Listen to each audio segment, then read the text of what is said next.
Hello and welcome. Today, we are going to build the foundation for one of the most exciting topics out there, artificial intelligence.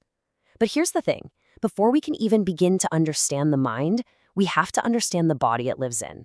So let's dive right in. So, just as we mentioned in our introduction to this AI series, we're not going to start with code or complex algorithms. Nope.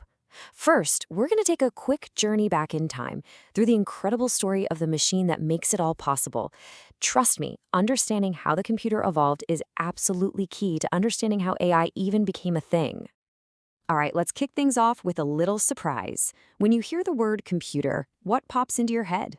Your laptop? Your phone? Well, what if I told you that the very first computers were people? That's right.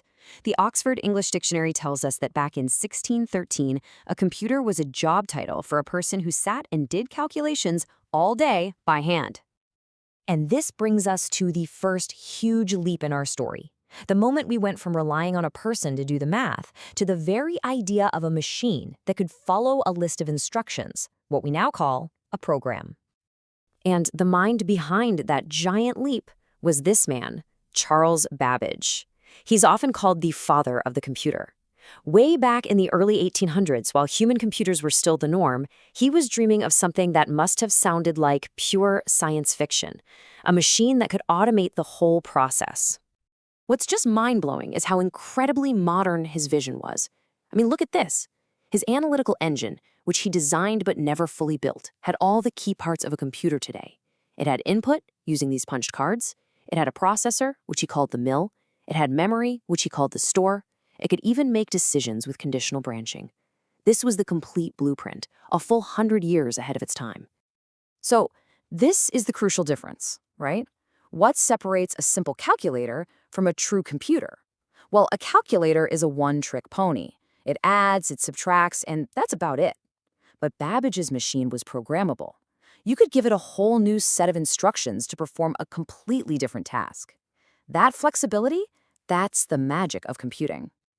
Now, Babbage's mechanical dream was just too advanced for the technology of his day. It would take another 100 years and a world at war to trigger the next massive leap forward, the shift from clunky mechanical gears to the unbelievable speed of electricity. You see, the calculations needed during World War II were just staggering. Things like figuring out artillery trajectories, and of course, the famous race to break sophisticated enemy codes like the German Enigma machine. The old mechanical devices were just too slow. The need for speed was a matter of life and death, and it sparked a revolution. The technology that made it all possible was the vacuum tube, which could act like an incredibly fast electronic switch. This gave birth to two giants. In Britain, you had Colossus, the first electronic programmable computer, which was absolutely vital for cracking those German codes. And over in the US, you had ENIAC, the first general-purpose electronic computer. Being Turing-complete basically meant that, in theory, it could solve any computable problem. A massive milestone. To really get a feel for the scale of these new machines, just look at this number, 18,000.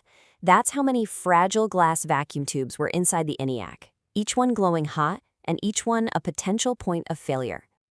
And that brings us to the incredible trade-off. ENIAC was an absolute monster. It weighed 30 tons, filled a massive room, and used enough electricity to power a small town. But, and this is the important part, it was 1,000 times faster than any machine that had ever existed before it. It was a huge, inefficient, brilliant success.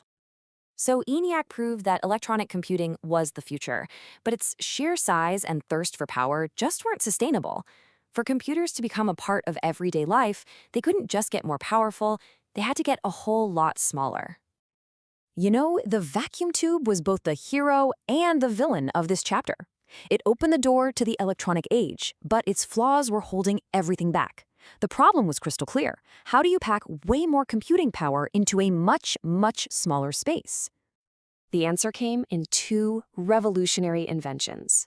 As you can see here, first came the transistor in 1947. It did the exact same job as a vacuum tube, but it was tiny, solid, cool to the touch, and way more reliable. A total game changer.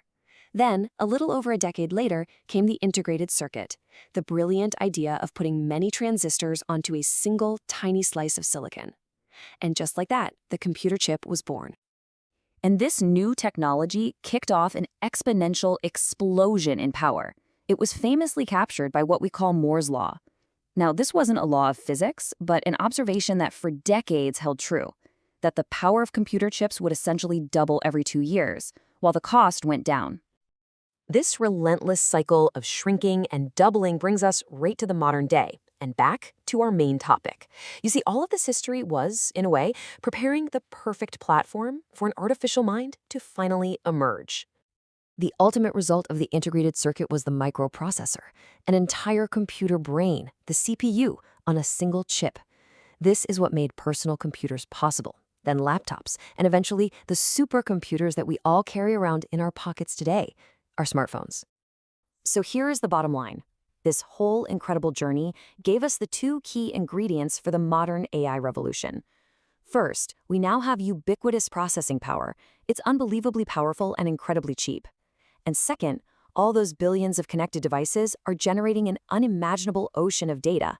And that data, that's the fuel that today's AI systems need to learn and grow. So when you look at it this way, it's not just a story about hardware. From those first human computers calculating by hand, to Babbage's mechanical dream, to the room-sized ENIAC, and now to the chip in your phone, we've basically been building the physical body for AI for over 200 years. The hardware is here, the platform is ready, which leaves us with the ultimate question, and the one we'll be exploring for the rest of this series. The body is built. Now, how do we create the mind?